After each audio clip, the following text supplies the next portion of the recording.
unfortunately, it's essentially been admitted that, the next president, who we know now will be Trump, is going to face some sort of U.S. government debt crisis. And people forget that he, created a domestic terror watch list, essentially, that included people on the left, on the right, that could be rounded up and essentially put into camps if the government ever declared a vague state of emergency. This is not a freedom guy. During Trump's administration, things got complicated when an attorney general introduced a program that could prosecute people just for what they posted on social media. But I guess I would say that when Bill Barr was attorney general under Trump, he implemented a program called DEEP, which essentially created this framework for the DOJ to begin prosecutions. And this whole idea that you can prosecute people or arrest them for social media posts. And that's happened a few times in the US since then, but also more recently in the UK, you have that same policy being rolled out there as well, where people are being handed down 20-month prison sentences for social media posts and things like crazy. that. In an unprecedented move, Trump called upon social platforms to weaponize algorithms, profiling users in a bid to preempt violence before it could manifest. A chilling glimpse into the age of pre-crime. And that's very problematic. And so around that same time that Bill Barr did that, after the El Paso Walmart shooting, Trump called on social media platforms to profile their users and try and pick out potential shooters before they could act. So sort of calling on tech giants to develop some sort of functionality. And even though that didn't end up happening, that's very problematic. Maybe you could argue that Trump did it because it was a crisis and that was his response, but that's not good. And that's very bad for freedom. And it's very Orwellian. And this is policy that is also, being promoted by aspects of the Democrats in the United States. And also, like, as I mentioned, Labor in Britain with Keir Starmer is sending people to prison for social media posts. Whitney Webb points out how U.S. intelligence, the FBI, and the Secret Service have joined forces under initiatives like the Partnership Against Cybercrime, which sounds protective, but raises big questions about control. And there's actually this broader effort that involves, U.S. intelligence agencies and the FBI and the Secret Service, Britain, and intelligence as well. It's housed at the World Economic Forum. It's called the Partnership Against Cybercrime. And they're attempting to label speech as a form of cybercrime. So if you publish alleged misinformation online, you could be considered a cyber under some of the policy papers that they have published in the past, which I think is very concerning. And they're arguing that digital ID should be a requisite for internet access also, because that way everything you read and consume online and everything you post online would be tied to your government issued digital ID. So that's really creating a framework for unprecedented surveillance of our online lives and online activity. With both political parties supporting pre-crime ideas, Whitney warns that you don't even need to do something wrong anymore. Just suspicion can be enough to land you in trouble. And then when you add the whole push into that has been going on for a very long time and both parties have advanced, then it doesn't really matter if you have done something wrong or not. If the algorithm determines that you may commit a crime in the future because of what you've posted or said or how you've reacted online, that leads us into a very, very, very dark and problematic place. Well, I think at this point, a lot of it has to do with Silicon Valley and our dependence on products of certain Silicon Valley behemoths. So a lot of the biggest companies in Silicon Valley also double as military and intelligence contractors and give our data quite freely to them when they should not. And again, if we become so dependent on a suite of products, all of which, if all of those companies have these same ties, for example, maybe we can use some Google and some Microsoft products, whatever, but if they're all intelligence military contractors at the end of the day and we can't live our lives without them, then we can be manipulated to do things to maintain access to those products in ways that might be very damaging to human freedom, among other things. So I think it's important to look for open source or different alternatives and look for companies or operating systems or whatever that don't have those types of relationships with the military and intelligence communities. I think people should also consider spending less time online and maybe a little more time offline, remembering learning what it's like to hang out with real people and build community in the real world. Because I think specifically in the COVID era, when a lot of us were forced to be online a lot more than before, because of lockdowns and other things, it may have been a little easier to have forgotten what that's like. Whitney reminds us that innocence becomes irrelevant when suspicion alone is sufficient to condemn. I think it's fair to be skeptical and be vigilant. And particularly what I would warn against is the idea that now that the lesser of two evils has won, now is the time to sit back and just let things happen and not hold anyone's feet to the fire and not ensure accountability.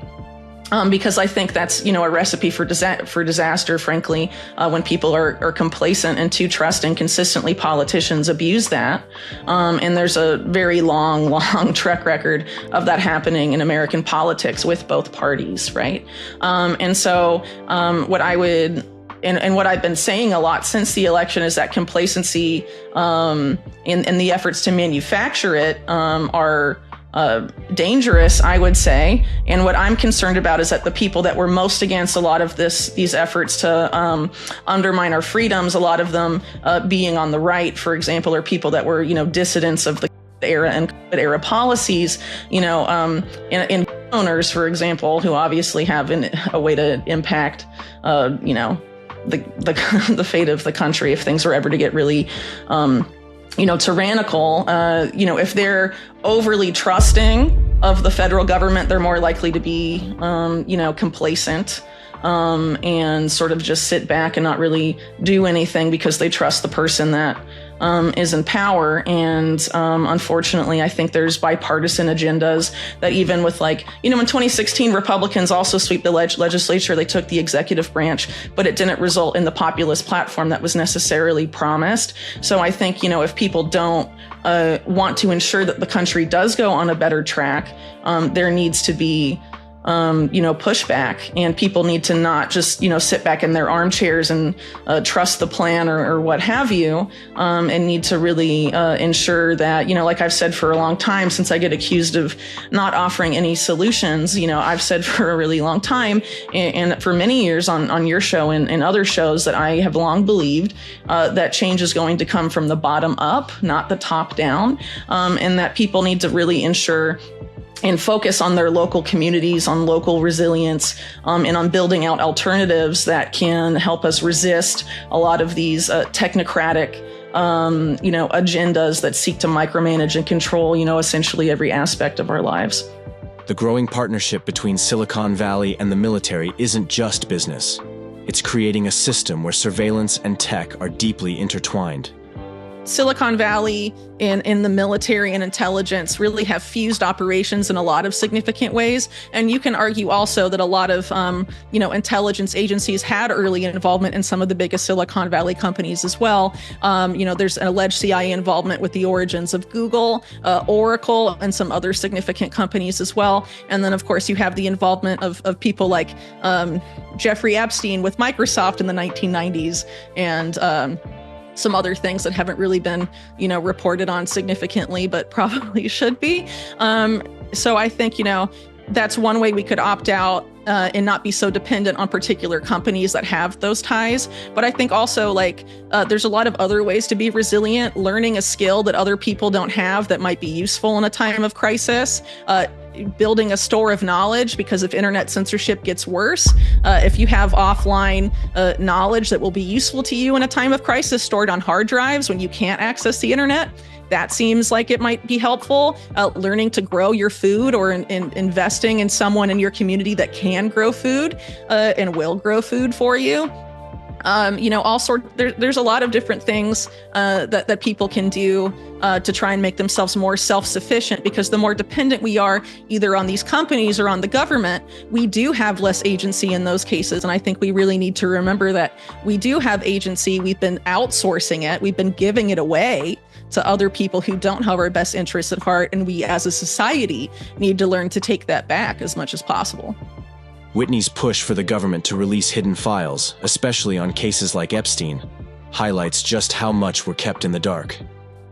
Well, I would like them to release all the files, and that includes on things that the government will never release information on, like Chinagate, for example, where Epstein, on behalf of the state of helped facilitate the transfer of sensitive military technology to China, through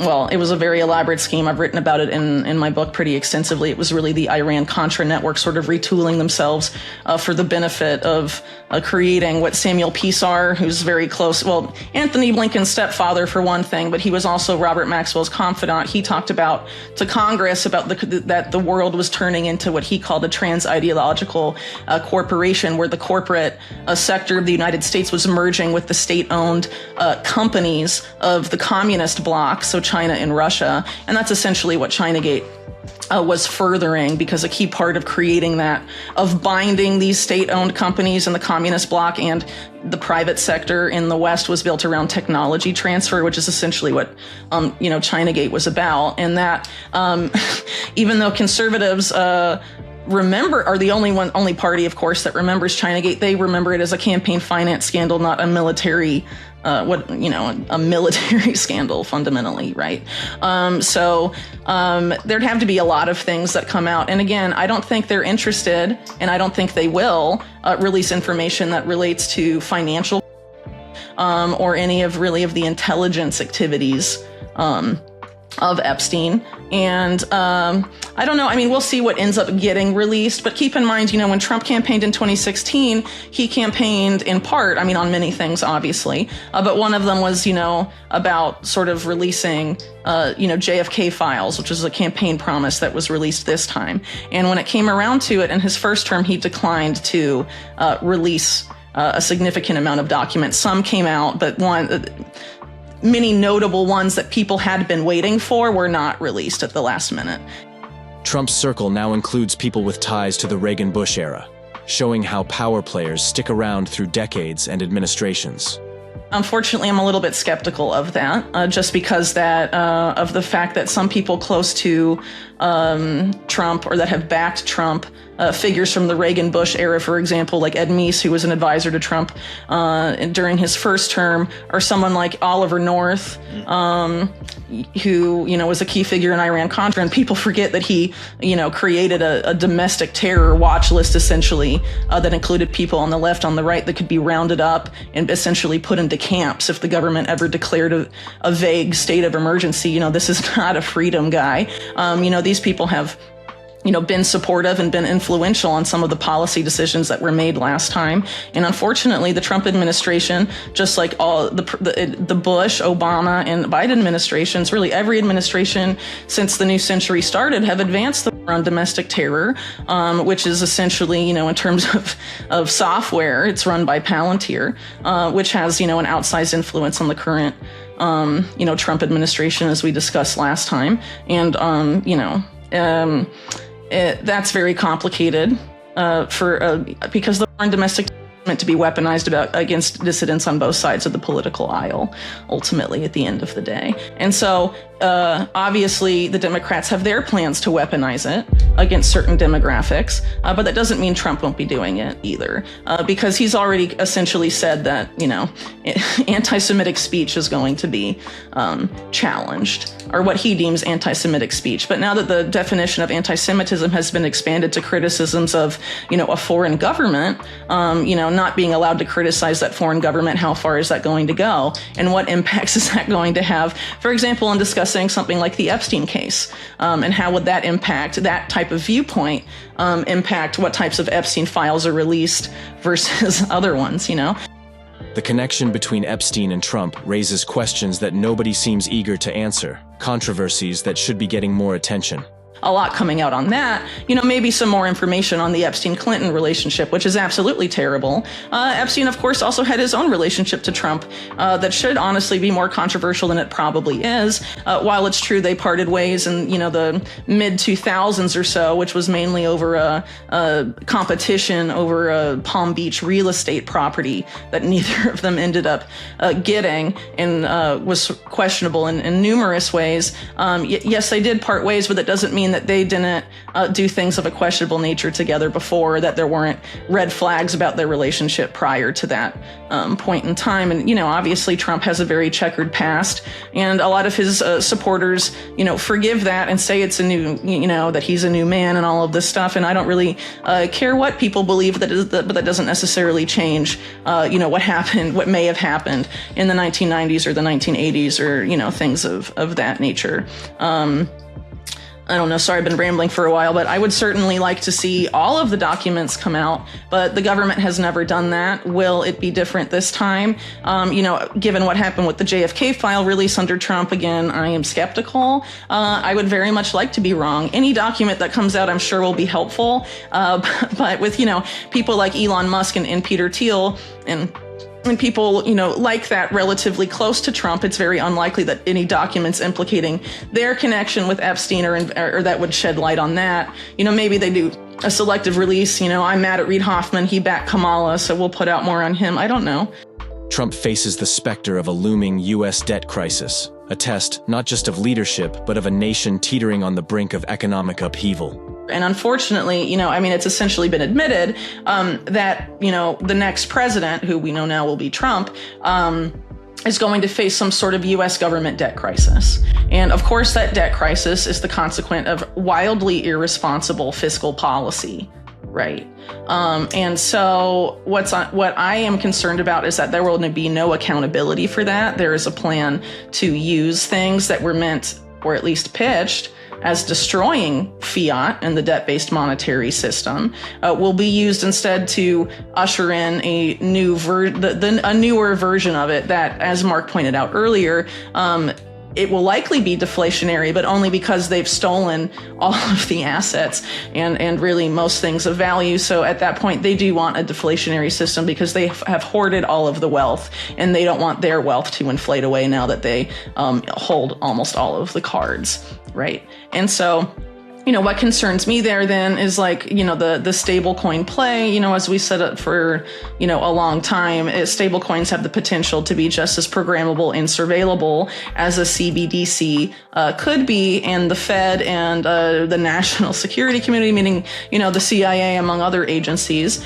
have been very open that stable coins will ensure dollar hegemony. And you have, stable coins like Tether, for example, saying that we're a partner of US dollar hegemony. And, Trump with the, his family's, stable coin project having recently come out. It's about having globalizing I don't think the that's going to dollar. get much adoption.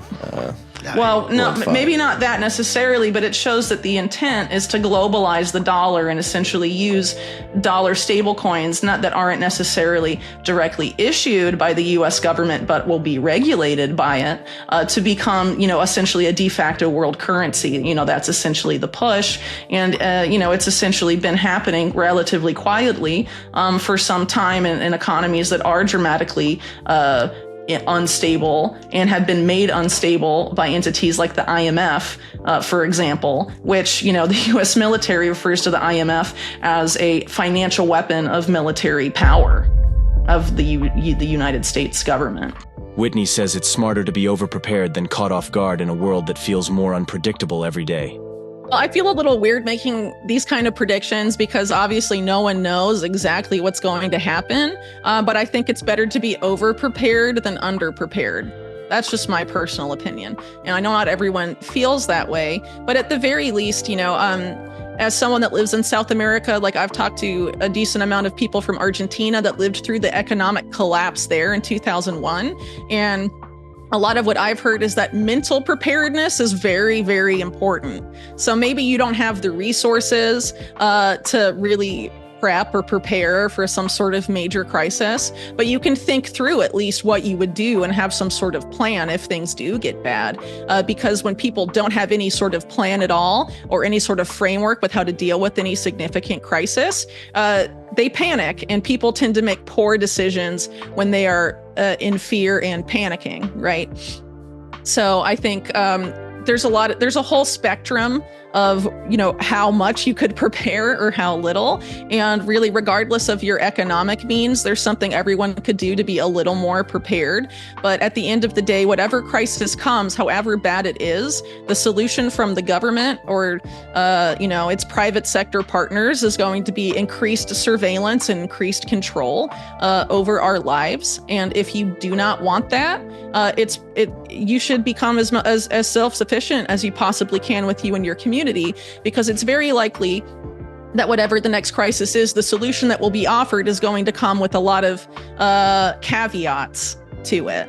Whether it's, programmable, surveillable money that you'll be onboarded to not lose all the access to the dollars that were previously in your banking account, or any other, number of things. We have to regulate the internet because of cybercrime. Now you need a digital ID to access the internet and stuff like that. There's a lot of things that could potentially happen, and a lot of solutions we could potentially be sold. But at the end of the day, if you look at what's happened in the post 9/11 era with nearly every crisis, it's usually more control for them, less freedom for us. And I think we need to be vigilant about that and think about how, in the face of any crisis that comes forward, how can we be more sufficient and not so dependent on, maybe a solution that the government would offer, but would come with us being forced to surrender more of our freedom